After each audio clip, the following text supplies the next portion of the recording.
So now that you've been through the modules about stochastic modeling and about matrix modeling in population biology, now we can talk about stochastic matrix modeling in population biology. So we know from before that it can be convenient to put a bunch of information about your population into a matrix to make predicting population sizes into the future easier if your population is age or stage structured. So let's say you've got some Leslie matrix, and it's got fertilities in the top row, and it's got survivals on the off diagonal.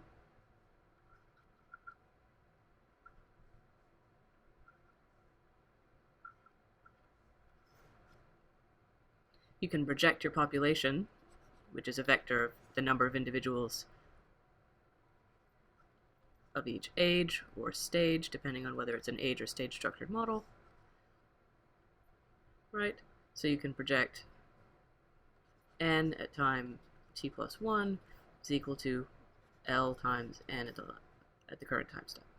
And if you want to go forward in time 2 time steps, you just multiply by the matrix again, assuming that this matrix of fertilities and survivals is constant. Sometimes I might call these vital rates. In demography, fertility, survival, and growth are things like vital rates. It sounds kind of Victorian to me, but anyway, that's what they are. So if your vital rate matrix is constant over time, you can keep doing this projection, and at time t plus 3 is L times L times L times n at t, so that eventually you get n at any times t is L raised to the power t times n at when you started. This is all well and good if the vital rates that describe your population are constant in time. Most real populations live in an environment that is a big source of stochasticity and randomness. For a plant population, say, fertility rates might be much higher in years where there's more rain. So you might have wet years and dry years with higher or lower fertilities, and then the distribution of wet and dry years will change a lot about how your population's size is going to change over time. So for cases where vital rates are a function of the environment, or the environment is variable, we have a whole edifice of stochastic matrix models to try and understand how population dynamics work in a variable world. Okay, so let's say you want to build a stochastic model with variable environments. First thing you need to do is define some set of possible environments such that each environment has a unique matrix of vital rates.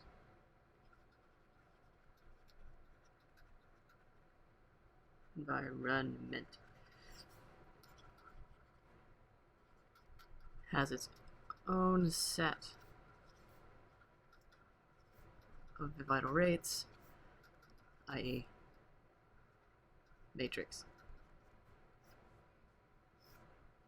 Each environment has a matrix.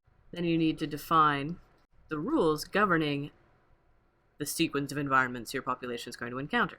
So let's go back to my initial idea where there's wet years and dry years. So that's 2 possible environments. Each one of them is going to have its own unique set of vital rates. Probably in the dry years, survival will be less than it is in wet years, say. So what's going to happen to my population depends on what I decide about the rules governing the sequence of environments. So there's a lot of different ways you can make your environment variable. I'm just going to talk about 2 of them. So for example, you can have IID environments, independent, which is, I always forget which I is which, independent and identically distributed, which basically just means that the probability of a dry year is constant. So every year there's some probability of getting each environment. If you have more than 2 environments, each one would have a constant probability of being the environment in a given year. Right? This implies that probability of a wet year is also constant, and is going to be 1 minus the probability of a dry year. Anyway, so if you're modeling the environment in this way, for every time step in your model, you draw an environment, wet or dry, based on drawing a random number out of a probability distribution, and use the matrix corresponding to that environment in your projections. Right? The other common way to do this is to have Markovian environments. This seems a little bit more realistic because it means that the probability of a dry year is some function of last year's environment. So maybe if last year was a dry year, that means the probability of having a dry year again this year is higher than it would be if last year was a wet year. And we have a whole section about Markovian models and Markov chains elsewhere.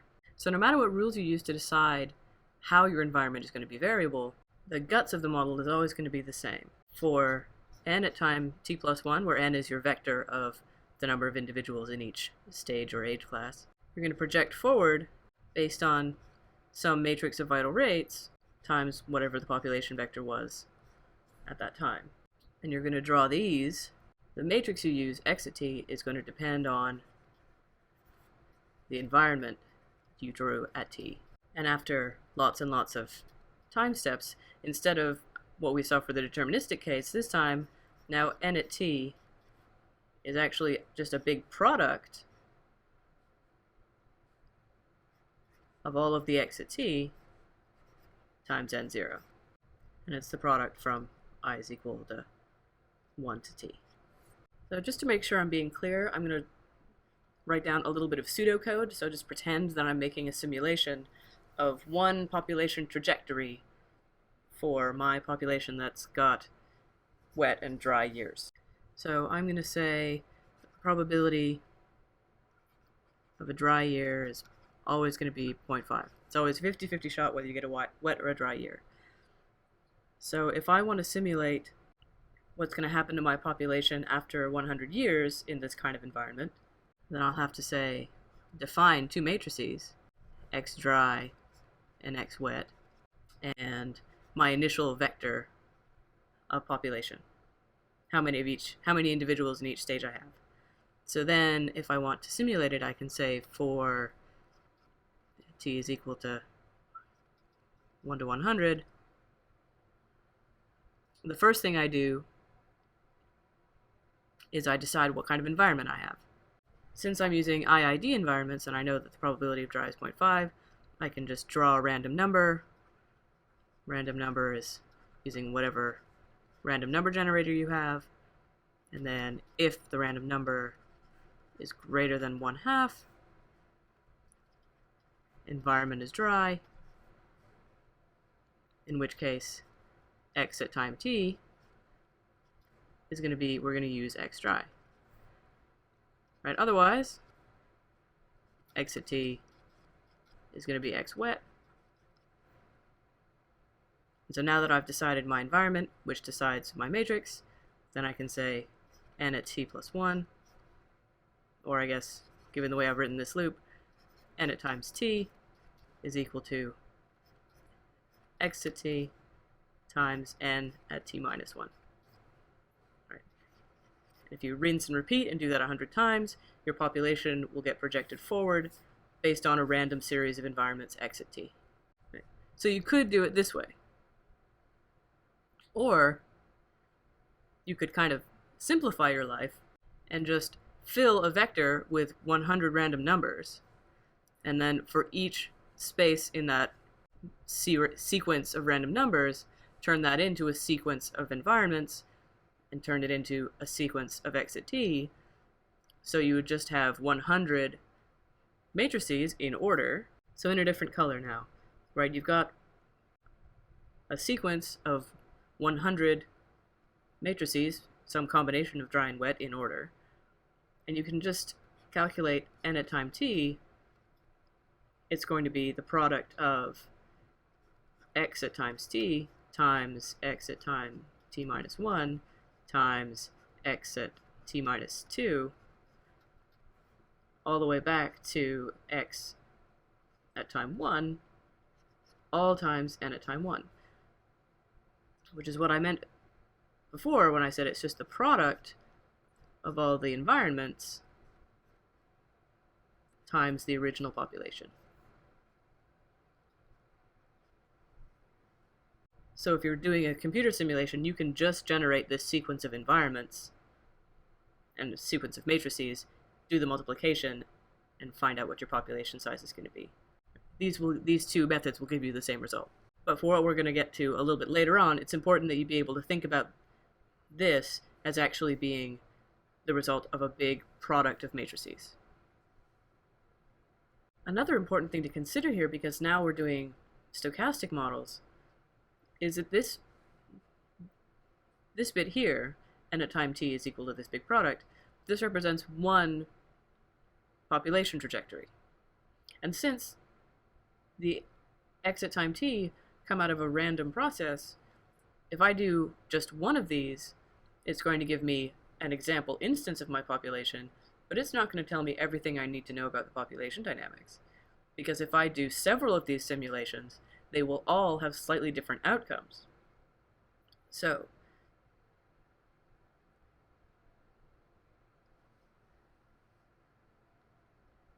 one of the most interesting things about a stochastic simulation is how variable your simulation runs are from each other.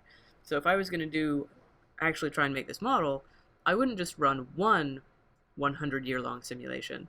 Right? I would say, right, for simulation 1 to 100, I'd do 100 of them probably more actually, right? But for some large number of simulations, make multiple trajectories so that you can compare them and get an idea of the variation within and between your simulation runs.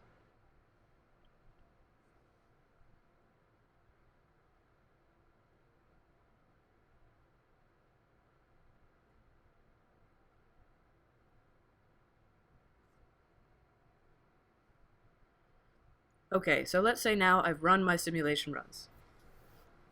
I've projected my population forward through 100 years of wet and dry years, and I've done 100 replicate simulations, so I have 100 different population trajectories, and I want to start to calculate useful stuff about my system based on those simulation outcomes.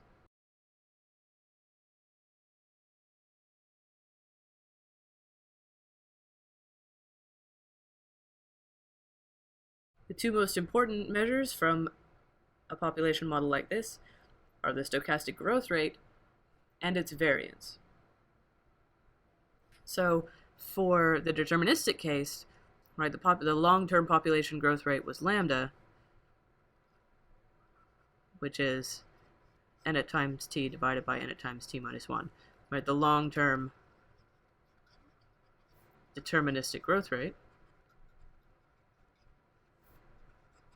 which you got from the dominant eigenvalue of your vital rate matrix.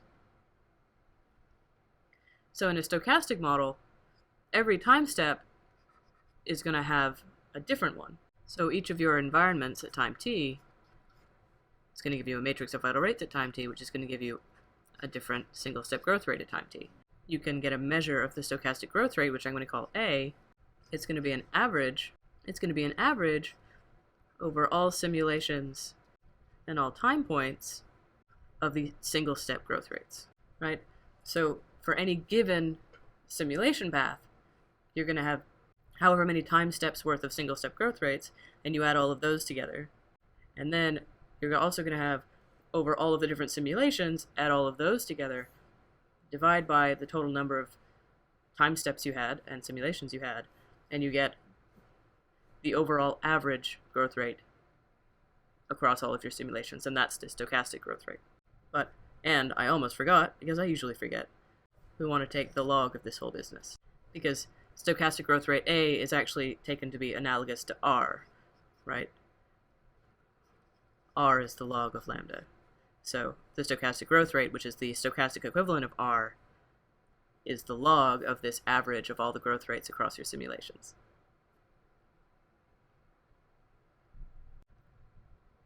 Another way to say this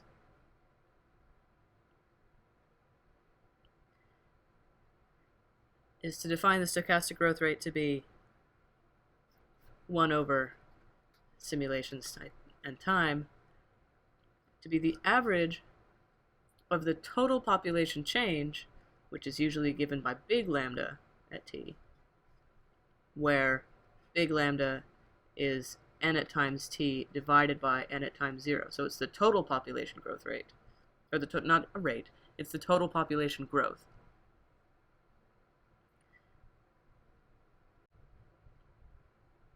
So it's going to be the sum of the total population growth at the end of the simulation for each simulation divided by how long the simulation was.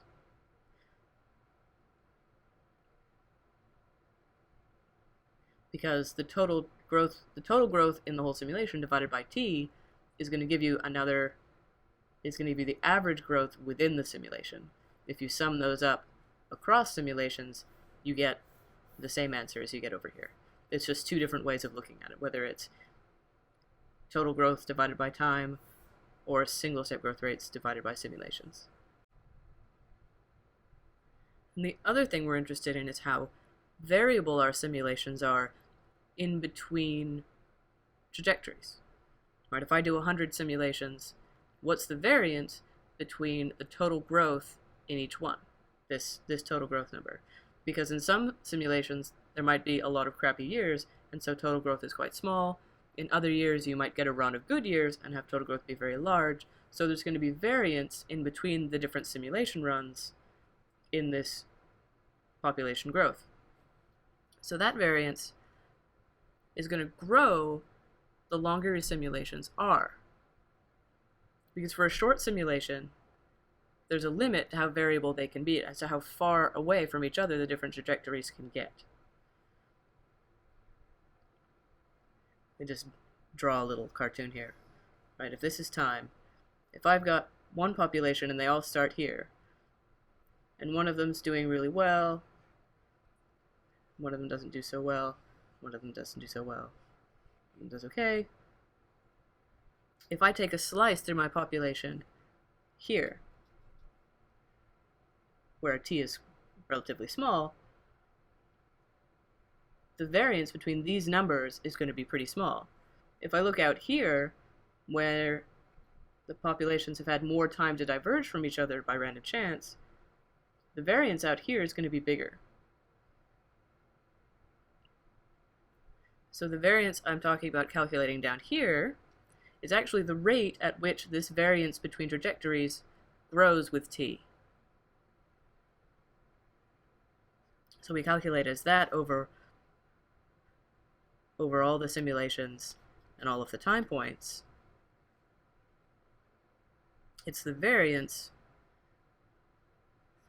or the sum of squared differences, I should say, between the log of total population growth in each simulation minus the length of the simulations times the average growth.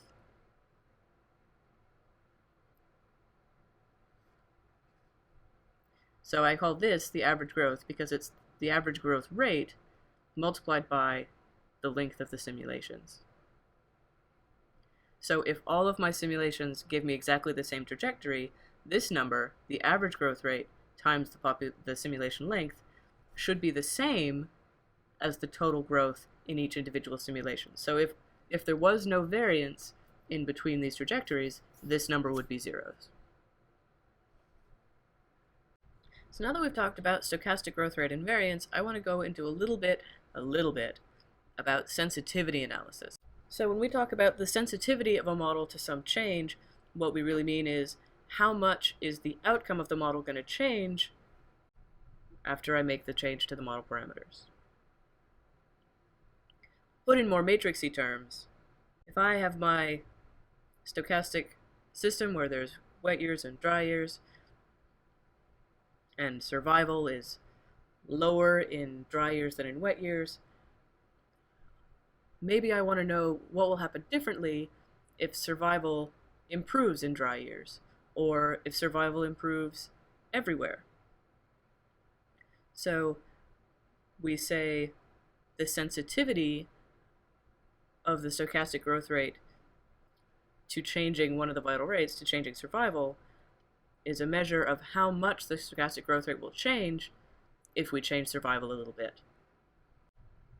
And it might be really useful to know how sensitive our model is to changing survival or fertility, especially if it's conservation management and you might be actively trying to improve survival or fertility.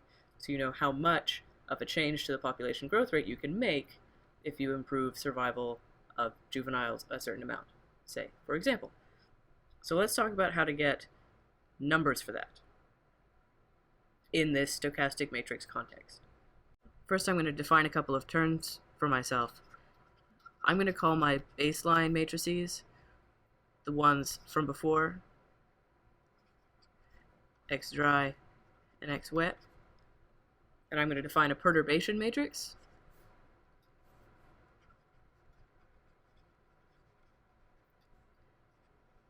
And I'm going to call it H.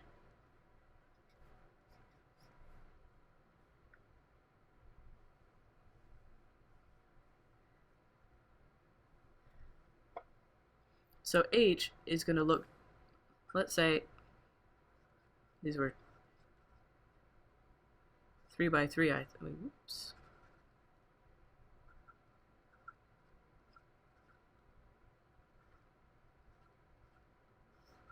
Let's say this is what my X matrices look like. If I only want to change this one, fertility of 2-year-olds,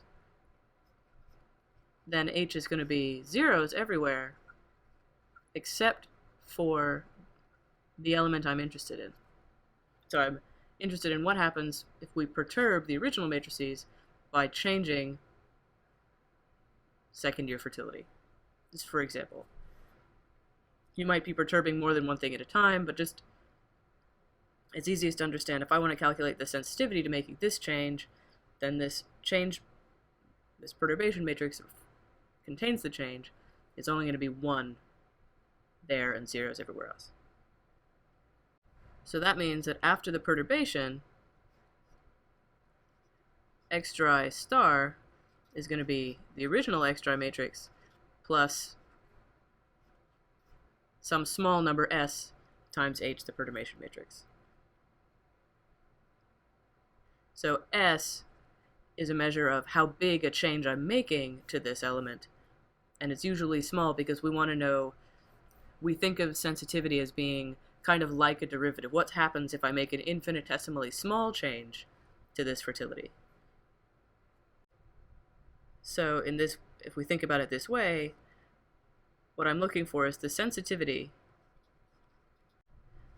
of A, my stochastic growth rate, is going to be A if we use the perturbed system, x star dry and x wet dry, minus what the stochastic growth rate would have been if we just used the baseline, divided by s, divided by how big we made the perturbation. So you could actually estimate this by just straight up doing simulations. You could do a bunch of simulations to get the stochastic growth rate under your original system, and then add some small amount of fertility to both of them, redo the simulations, get another estimate of stochastic growth rate, find the difference, and divide by how big the change was, and that would give you an estimate of the sensitivity of A. That's actually really clunky, and there's a better way to do it. But I'm just explaining it this way so conceptually you'll know what a sensitivity is. And you can do the same thing for the sensitivity of the variance. It's just the difference between the variance you get in the perturbed model minus the variance you get in the baseline model, all divided by how big the change was. So I'm going to admit I'm just going to give you the procedure for calculating stochastic sensitivities. If you want to see some good proofs or more discussion of this, I recommend Hal Caswell's book, Caswell's Matrix Population Models book. It's a fantastic resource. Anyway, so the first step is to do the baseline simulations. So 1, make some big number, m number of simulations of length t using baseline matrices. 2.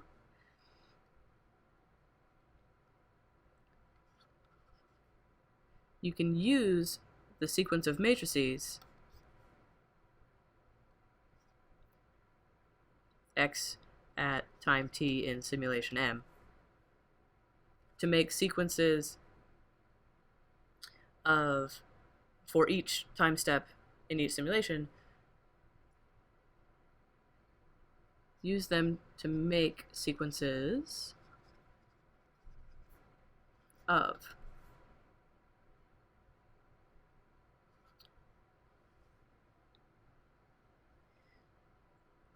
u vectors at time t in simulation M, which is the stage structure of the population U. You'll remember from the matrix modules, U is one of the eigenvectors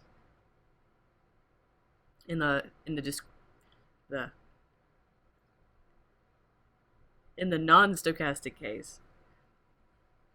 U is the long-term stable stage structure in your population. So these are single time step stage structures in your population. And you can get those at each time step by multiplying x at time t times the stage structure and the last time step, all divided by the norm of that product.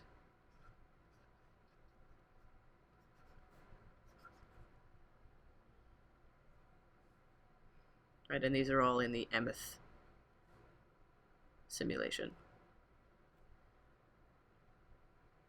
And you also need single-step growth rates for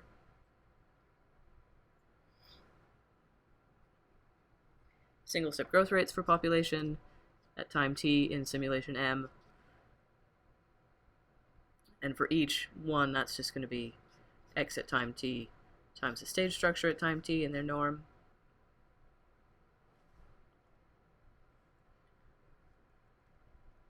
No.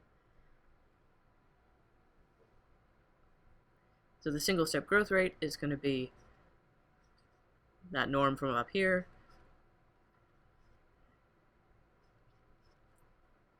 The matrix at time t in simulation M times the stage structure in t minus 1. And you also need the other eigenvectors, which you get by multiplying v at times t, vt at times t, times x at t, divided by their norm, vt at t, times x at t.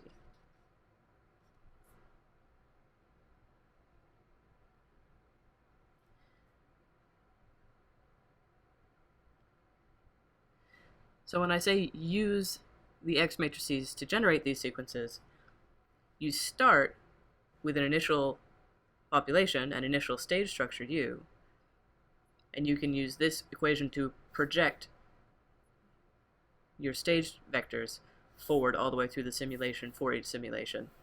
And then you can use those to generate the single-step growths, and you actually go backwards in time. You start at the end of the simulation and go back to time is equal to 1 to generate the VT reproductive value vectors. So now that we have all of our X and U and VTs and lambdas based on the baseline simulations, then we can define our perturbation matrix. So define perturbation. So we're going to say after the perturbation, the population is going to behave as having matrices X star, which are each equal to the original baseline X plus some small perturbation.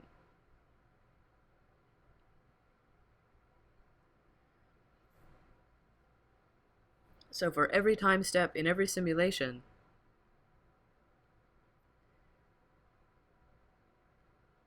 the deviation between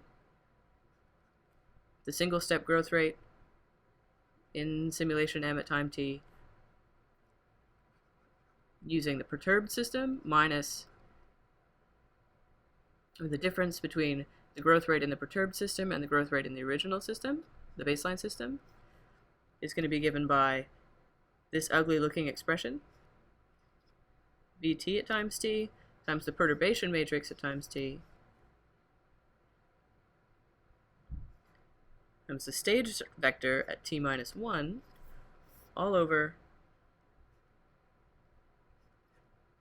this matrix norm times Vt at time t times u at time t. And all of these are for whatever simulation M.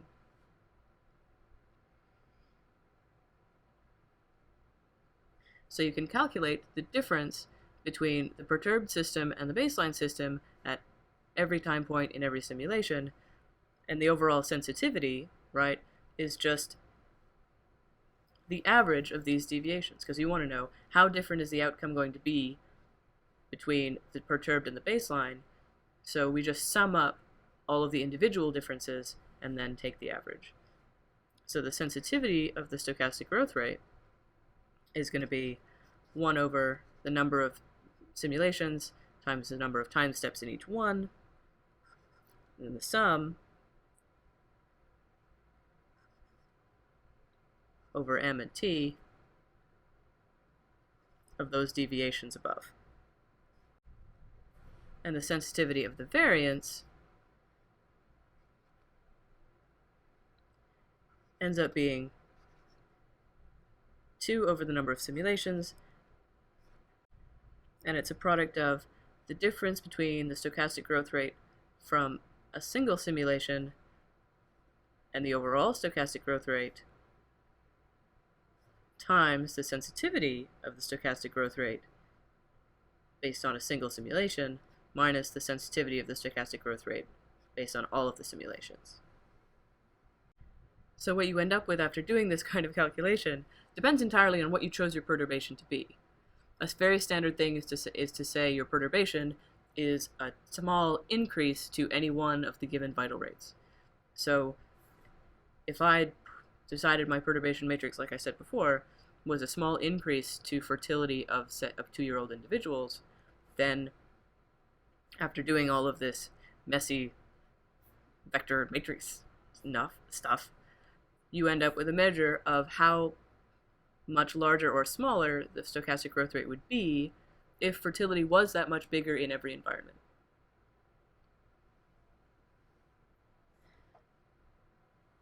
So I should also point out, these are estimators, but as you make the number of simulations and the number of time steps bigger, these get more and more exact. So if you make them big enough, they become essentially exact measures of the sensitivity of the system's growth rate and variance to any perturbation you want to make to your vital rate matrices.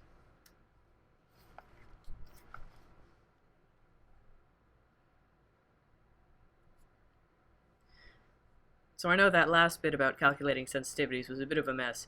If you're doing it with MATLAB or with R, it's actually really straightforward to generate those sequences of vectors and matrices, so do not despair. It just looks bad on paper. And the applications of stochastic models and stochastic sensitivities are many and varied, but mostly, since this is about models with environmental variation,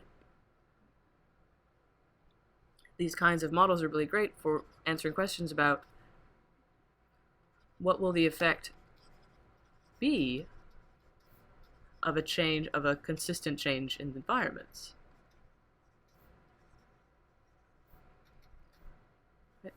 What will happen if the frequency of dry years increases? What will happen if we increase fishing quotas?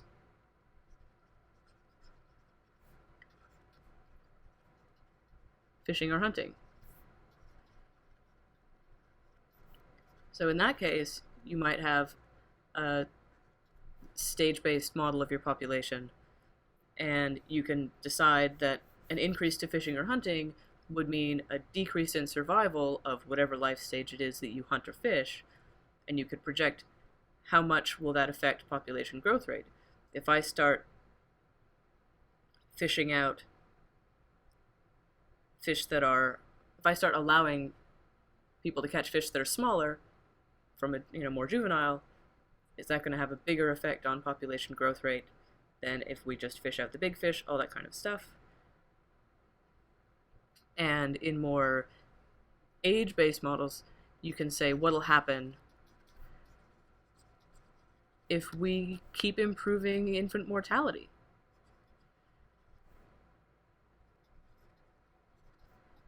Right? If we keep improving infant mortality, which hopefully we will, how much faster will the human population grow? Or how many more old people will there be in 2050 if we keep improving survival of disease in old age? These are all the kinds of questions you can answer with a sensitivity analysis of a stochastic model. And again, this is one of those ones where stochastic matrix models are a huge subject all on their own, and I just went through maybe 20 minutes. So if you're interested in age and stage-based models, which come up quite often in ecology and demography, I recommend Hal Caswell's book, and Tulja, our other instructor, wrote a book in 1990 that has some really great derivations of some of the classic results in demography and age stage-based models. So I'm going to say that again. See Caswell's book. It's a bit of a tome, but it's very useful.